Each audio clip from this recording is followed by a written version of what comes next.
"You're smart enough to make IT on your own," they said when they kicked me out at T18. Meanwhile, they paid for my sister's full ride to Harvard. 10 years later, their company was failing only to realize their biggest competitor was owned by me. Their faces turned pale. My father's words still echo in my head as I stand in the lobby of what used to be his company. At 28, I'm here to attend the board meeting that will determine the fate of Mitchell Industries, not as the kicked-out daughter, but as the CEO of their biggest competitor. My name is Sarah Mitchell, and 10 years ago, my parents made it clear where I stood in the family hierarchy. It was the day after my high school graduation. I had just finished my valedictorian speech. My acceptance letter to Stanford clutched hopefully in my hand. That's when they told me they'd be using my college fund to send my younger sister, Emma, to Harvard instead. "Emma needs more support than you do," my mother had said, not meeting my eyes. "She's always struggled with academics, and Harvard has been her dream. You'll figure something out, Sarah. You always do." I remember standing in our kitchen, the same kitchen where I'd spent countless nights helping Emma with her math homework, the same kitchen where I'd received my early acceptance letter. The morning sun streamed through the windows, making everything look deceptively bright and normal, even as my world crumbled around me. "But what about Stanford?" I asked, my voice barely a whisper. "What about my dreams?" "Stanford," my father had scoffed. "Sarah, be practical. We can't afford to send both of you to college and Emma. Well, Emma needs this opportunity more. You're resourceful. You'll find a way." Emma had stood in the corner, examining her freshly manicured nails, a small smile playing at her lips. She'd always been their favorite. The pretty one, the social butterfly, the one who needed constant support and validation. Meanwhile, I was the reliable one, the responsible one, the one they took for granted. "You have until the end of the week to move out," my father had added, as if throwing me out was an afterthought. "We'll need your room for Emma's Harvard prep tutor." That night, I packed my belongings with mechanical precision, my mind already racing with plans and possibilities. They taught me one valuable lesson. I could only rely on myself. As I folded my clothes and packed my books, I made a promise, not just to survive, but to thrive. I had $3,000 saved from my part-time job at the local library, a perfect GPA and a brain that wouldn't quit. It would have to be enough. The first few months were the hardest. I found a tiny studio apartment in the roughest part of town and took 3 jobs: morning shifts at a coffee shop, afternoon receptionist at a small tech startup, and weekend work at a 24-hour diner. Sleep became a luxury I couldn't afford, but education remained my priority. The tech startup, Digital Dynamics, became my saving grace. The CEO, Catherine Torres, noticed how I stayed late to study their coding manuals during my breaks. One evening, she called me into her office. "Sarah, I've been watching you," she said, her sharp eyes evaluating me. "You've got something special. How would you like to learn while you earn?" That conversation changed everything. Catherine became the mentor I desperately needed. She taught me not just about technology and business, but about resilience and strategic thinking. Under her guidance, I learned coding, project management, and most importantly, how to turn adversity into advantage. Meanwhile, my family's occasional social media posts kept me updated on Emma's life at Harvard. Designer clothes, sorority parties, spring breaks in Europe, all funded by what should have been my education. My parents' Facebook posts gushed about their brilliant daughter at Harvard while I remained unmentioned, unfollowed, forgotten. But I wasn't bitter. I was building. By day, I worked my way up from receptionist to junior developer at Digital Dynamics. By night, I took online courses, earned certifications, and slowly but surely built my knowledge base. Catherine's mentorship proved invaluable. She showed me how to spot opportunities, how to network, how to think 3 steps ahead. 2 years in, I had my first breakthrough. During a late-night coding session, I discovered a way to optimize supply chain management using AI, something that could revolutionize how companies handled their logistics. Catherine didn't just encourage me to develop it, she invested in it. "This is your ticket, Sarah," she said, writing out a check that made my hands shake. "Show them what you can do." With Catherine's seed money and guidance, I founded Mitchell Analytics. The name was deliberate. I wanted them to know exactly who I was and what I could achieve. The first year was brutal, living on ramen noodles and coffee, working 20-hour days, sleeping on an office couch. But the algorithm worked. It more than worked. It excelled. Major companies started taking notice. Our client misgrew, and with it, our reputation. 5 years after being kicked out of my childhood home, I was running a successful tech company with over 50 employees. Catherine joined my board of directors, bringing her experience and connections. I never reached out to my family, and they never reached out to me. Emma graduated from Harvard with a degree in art history and joined our father's company, Mitchell Industries, in an executive position created just for her. Their social media posts showed a perfect corporate family, father, mother, and daughter working together to build their legacy. What they didn't see was that their legacy was already crumbling. Mitchell Industries have failed to innovate, relying on outdated systems and old relationships. Their stock prices had been steadily declining for years, but they were too proud to admit. Emma's expensive Harvard degree hadn't prepared her for the real challenges of business management, and my father was too set in his ways to adapt. I watched from afar as their company struggled, meticulously building my own empire. Mitchell Analytics expanded into artificial intelligence, machine learning, and predictive analytics. We weren't just managing supply chains anymore. We were revolutionizing how businesses operated in the digital age. Then came the opportunity I had been unconsciously preparing for all these years. Mitchell Industries' biggest client, Robertson Manufacturing, was looking for new solutions to modernize their operations. They found Mitchell Analytics through industry referrals, unaware of the connection. I sat across from Robertson's CEO Thomas Robertson in our sleep conference room, presenting our solutions with the confidence that comes from knowing you're the best at what you do. "Miss Mitchell," he said after my presentation, "your systems are exactly what we need. But I have to ask, any relation to Mitchell Industries?" I met his gaze steadily. "Yes, actually, James Mitchell is my father." The surprise on his face was evident. "Really? He's never mentioned." "I'm sure he hasn't," I replied smoothly. "We haven't spoken in 10 years. That meeting led to more meetings. Robertson Manufacturing not only signed with us, but also introduced us to other major players in the industry. Within months, we had acquired several of Mitchell Industries' key clients. Now standing in the lobby of Mitchell Industries, I adjust my designer suit, a far cry from the second-hand clothes I wore when they kicked me out. The receptionist looks up at me, clearly not recognizing the name on the visitor's badge. Why would she? There are no photos of me on these walls. No mention of the other Mitchell daughter. "Miss Mitchell," she says, "the boardroom is ready for you." I nod, taking the elevator to the top floor, the same floor where my father's office is located, where he so often reminded Emma of her destiny to take over the family business. The irony isn't lost on me. The boardroom falls silent as I enter. My father's face goes pale and Emma nearly drops her phone. My mother, sitting in on the meeting as a major shareholder, looks like she's seen a ghost. "Sarah," my father manages to say. "Hello, Dad," I reply, my voice steady. "I believe we're here to discuss the future of Mitchell Industries. The weight of the moment isn't in what I say, but in what remains unspoken. The prodigal daughter hasn't returned to beg for acceptance. She's here to show them exactly what they threw away." I open my laptop, ready to present our terms. 10 years ago, they thought they were casting me out into the cold. They didn't realize they were forcing me to build my own fire. Shall we begin? The boardroom at Mitchell Industries hadn't changed in 10 years. The same mahogany table dominated the space, the same oil paintings of past company presidents lined the walls, and the same air of entitled superiority hung thick in the air. But something had changed. The power dynamics. "Before we begin," my father said, attempting to regain his composure, "I believe we should discuss this conflict of interest." I smiled, opening my presentation materials. "What conflict would that be, Dad?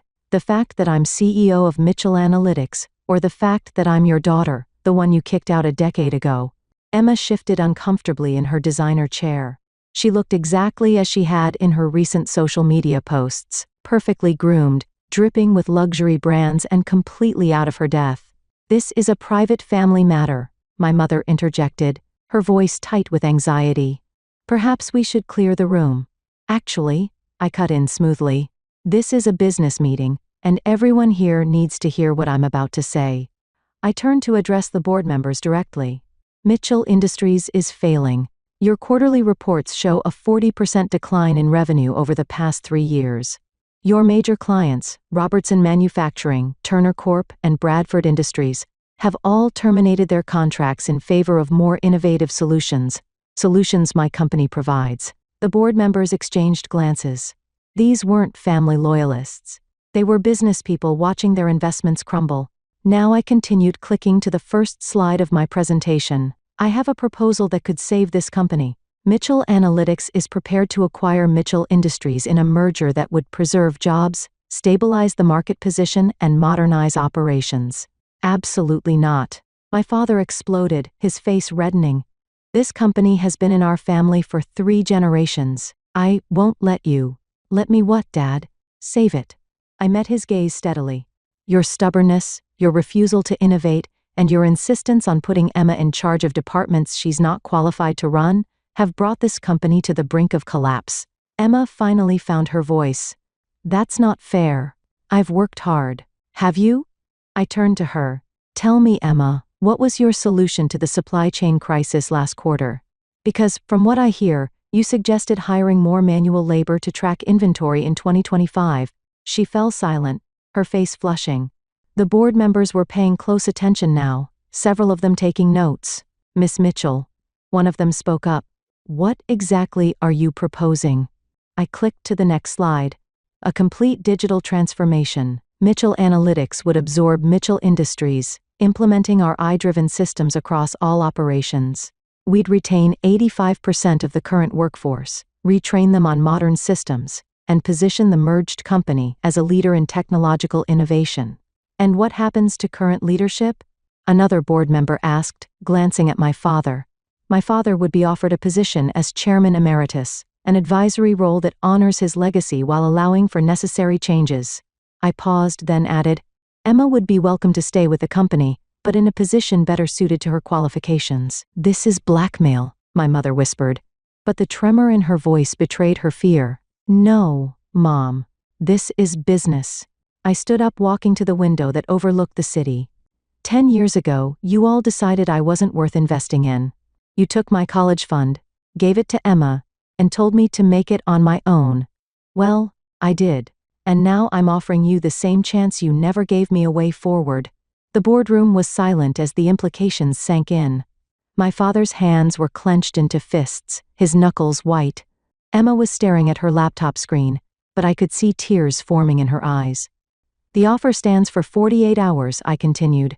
After that, Mitchell Analytics will proceed with our expansion plans, which include absorbing your remaining clients and establishing ourselves as the dominant force in this market. Your choice. Sarah. My father's voice was quiet now, almost pleading. We're family. I turned back to face him, feeling the weight of a decade's worth of rejection and resilience. No, Dad. We stopped being family the day you decided Emma deserved a future and I didn't. Now we're just business people making business decisions. I gathered my materials, preparing to leave. My team will send over the detailed proposal within the hour. I suggest you read it carefully. Your shareholders certainly will. As I walked toward the door, Emma suddenly spoke up. Wait. How did you do it? How did you build all this? I paused, looking at my sister, really looking at her for the first time in years. Behind the perfect makeup and expensive clothes, I saw something I recognized: fear. The same fear I'd felt standing in our kitchen 10 years ago, realizing I had nothing. I did it by working harder than you've ever had to. I replied honestly, by learning from every rejection, every setback. Every night I spent sleeping on an office floor because I couldn't afford rent. I did it because you, Mom and Dad, taught me the most valuable lesson of all, that I could only count on myself. The silence that followed me out of the boardroom was deafening. As I rode the elevator down to the lobby, my phone buzzed with a message from Catherine. How did it go? I smiled, typing back exactly as planned. They never saw it coming. Just like they never saw me coming 10 years ago when they thought they were getting rid of a problem, but were actually creating their biggest competition. Sometimes the best revenge isn't about getting even. It's about rising so far above those who hurt you that they have to look up to see you. The next 48 hours would determine the fate of Mitchell Industries. But regardless of their decision, I had already won. I had built something they couldn't take away, couldn't dismiss, couldn't give to Emma instead. I had built myself. The next 24 hours brought exactly the chaos I'd anticipated. My phone buzzed constantly with calls from board members, industry contacts, and finally, family members trying to regain control of a situation that had long since slipped through their fingers. I sat in my office at Mitchell Analytics reviewing the latest market projections when Emma's name flashed across my screen. After 10 years of silence, she was finally reaching out. I let it ring twice before answering. "Sarah?" Her voice was smaller than it had been in the boardroom. "Can we talk, please?" I checked my watch. "I have 15 minutes. I'm outside your building." Of course she was. Emma had always been like this, acting on impulse, expecting others to accommodate her schedule, but I was curious enough to agree. "Come up. Tell reception you're expected." 5 minutes later, Emma walked into my office. Her designer outfit couldn't hide the dark circles under her eyes, or the way her hands trembled slightly. She looked around, taking in the floor-to-ceiling windows, the modern decor, the view of the city that people work their entire lives to earn. "This is impressive," she said, sinking into one of the chairs across from my desk. "What do you want, Emma?" She flinched at my directness. "I've been up all night thinking about everything, about what you said in the boardroom." She paused, picking at her manicured nails, a nervous habit from childhood. "You're right. I'm not qualified for my position. I never was." I leaned back studying her. This wasn't the entitled sister I'd known. "Go on, Dad." He never made me work for anything. Harvard was a joke. I barely attended classes, but they passed me anyway because of his donations. Every job I've had at the company was created for me. I don't actually know how to do anything. And you're telling me this because? "Because I'm scared," she admitted, her voice cracking. "The board is meeting again tonight. They're going to vote on your proposal, and I know they're going to accept it. Dad's been screaming at his lawyers all day, but there's nothing they can do. You've won." I felt a flicker of something, not quite sympathy but understanding. "This isn't about winning, Emma. It's about business. The company is failing because of outdated practices and poor management. My proposal will save it by getting rid of me. By putting people in positions they're qualified for," I corrected, "including you if you're willing to learn." She looked up, surprised. "What do you mean?" I pulled out a folder I prepared the night before, sliding it across the desk. "A real position, entry-level marketing associate, no special treatment, no executive title. You'd start at the bottom, learn the business properly, and advance based on merit." Emma opened the folder with shaking hands. "You give me a chance after everything." "I'm not giving you anything. I'm offering you an opportunity to earn something for yourself." For once she was quiet for a long moment, reading through the job description. "The salary, it's a fraction of what I make now. It's more than I made when I started, when I was sleeping on an office couch because I couldn't afford rent." The weight of those words hung between us. Finally, Emma looked up, tears in her eyes. "I never apologized for taking your college fund, for watching them kick you out. I was so caught up in getting what I wanted. I never thought about what it cost you." "No, you didn't." I kept my voice neutral. "But this isn't about apologies, Emma. It's about choices. You can keep clinging to a position you don't deserve, or you can choose to earn your place, your decision." Before she could respond, my phone buzzed. A message from one of my contacts on the Mitchell Industries board emergency meeting called "Vote happening now. The board's meeting early." I told Emma, "You should go." She stood, clutching the folder to her chest. "Sarah, for what it's worth, I'm proud of you. What you've built here, it's incredible. Thank you. But I didn't build it for your pride. I built it despite your rejection." After she left, I walked to the window looking out at the city skyline. In the distance, I could see the Mitchell Industries building where another chapter of the story was about to unfold. My phone buzzed again. This time, it was my father. "The board voted," he said, his voice heavy with defeat. "They've accepted your proposal. I know. You've won, Sarah. You've taken everything I built." "Nope, Dad. I saved everything you were destroying. The papers will be ready in the morning." He was quiet for a moment. "Your mother wants to have dinner to talk about everything." "I have a company to run," I replied. "Maybe in a few weeks once the merger is complete."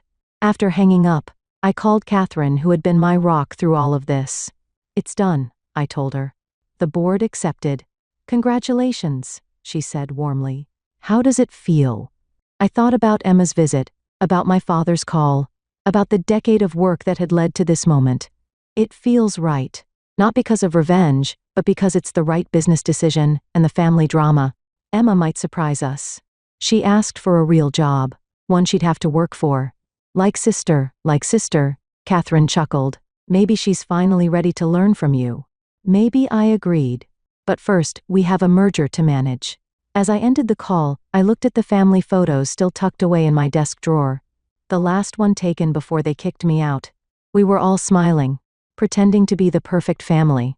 Now the pretense was gone, replaced by something raw but real. Sometimes I realized you have to lose a false family to build something true, something earned, something that can't be taken away. 6 months after the merger, I stood in the renovated lobby of what was now Mitchell Analytics Global. The old oil paintings had been replaced with digital displays showing real-time company metrics. The mahogany and brass had given way to glass and steel. Change, as they say, was in the air. Emma had surprised everyone by throwing herself into her entry-level position. She arrived early, stayed late, and asked questions that showed she was finally thinking beyond herself. Last week, she presented her first solo marketing campaign. It wasn't perfect, but it was hers truly earned. My father had taken longer to adjust. During the first month, he tried to undermine the transition, clinging to old ways and old power. But when he saw how our modernization doubled productivity in the first quarter, something shifted. Now he actually attended the technology training sessions, sitting in the back, taking notes like a student. I was reviewing the latest quarterly reports in my office when my mother requested a meeting. She kept her distance during the transition, watching from the sidelines as her carefully constructive family narrative crumbled and rebuilt itself into something unexpected. "Come in," I called when she knocked. She looked older than I remembered, more vulnerable without the shield of wealth and status she hid in behind for so long. "Sarah, I've been doing a lot of thinking. Have a seat." She sat, smoothing her skirt with trembling hands. "I've been volunteering at a women's shelter," she said, surprising me. "Teaching basic business skills, helping them build resumes. It's opened my eyes to how strong women can be when they're forced to stand alone." I waited, letting her find her words. "When we took your college fund," she continued, "when we let you go, we thought we were doing what was best for the family. We thought Emma needed us more. We were wrong." She pulled out an envelope and placed it on my desk. "This is every penny of your college fund with interest. I've been saving it secretly. It's not about the money. I know you don't need it now. It's about acknowledging what we took from you." I picked up the envelope, but didn't open it. "You're right. It's not about the money. It never was. I know that now. It was about believing in you, supporting you. We failed at that." She met my highs directly. "But you succeeded anyway. You built all this without us, despite us." "I did." I agreed. "And that's something you can never take away." She nodded, understanding the weight of those words. "Your father and I are selling the house," she said quietly. "It's too big, too full of memories of who we pretended to be. We found a smaller place, something more honest. I thought about that house, about the kitchen where they shattered my dreams, about the room they gave to Emma's tutor. Sometimes letting go is necessary for growth. Like you let go of us. I didn't let go of Mom. You pushed me away. I just decided to fly instead of fall." She wiped away a tear. "Catherine Torres. She was the mother I should have been to you, wasn't she? She was the mentor I needed when I had no one else. She taught me that success isn't about what you're given. It's about what you build." My mother stood straightening her shoulders. "Well, you've built something remarkable here." And she hesitated. "If you're willing, I'd like to build something too. A relationship. A real one this time. Not based on expectations or appearances." I consider her words thinking about Emma's transformation, about my father's late-blooming humility, about this moment of vulnerability from a woman who had spent decades hiding behind perfection. "That would take time," I said, finally. "And work. Real work from all of you." "We're ready," she said. "Emma's learning. Your father's trying, and I'm finally seeing clearly." I stood walking to the window overlooking the city. In the reflection, I could see both of us, mother and daughter, past and present, broken ties and possible bridges. "Sunday dinner," I said. "Not at the house, somewhere neutral. Bring Emma and Dad. We'll talk. Really talk." Her smile was genuine, perhaps the first real one I'd seen in years. "Thank you, Sarah." After she left, I opened the envelope she had given me. Inside was a cashier's check for my original college fund plus interest and something else. A photo I'd never seen before. It was me at my high school graduation, giving my valedictorian speech. Someone had captured the exact moment I looked toward my future, young and hopeful, unaware of what was coming. I propped the photo on my desk next to my latest business award. The contrast between those two moments, the before and after, the thrown-away daughter and the powerful CEO, told a story that went beyond revenge or success. It was a story about believing in yourself when no one else would, about building something so strong that those who broke you have to acknowledge your strength, about creating a legacy that can't be taken away because you earned every single piece of it. Catherine called just then, as if sensing I needed her perspective. "How are you doing?" she asked. I looked at the photo at the girl who didn't know her world was about to shatter. "I'm good," I replied. "Really good." Because that girl, she didn't just survive, she thrived. Sometimes I realized the best revenge isn't about getting even. It's about getting better, about building something so magnificent that those who doubted you have to live in a shadow of your success. And sometimes, if you're lucky, those shadows become bridges to something new, something earned, something real.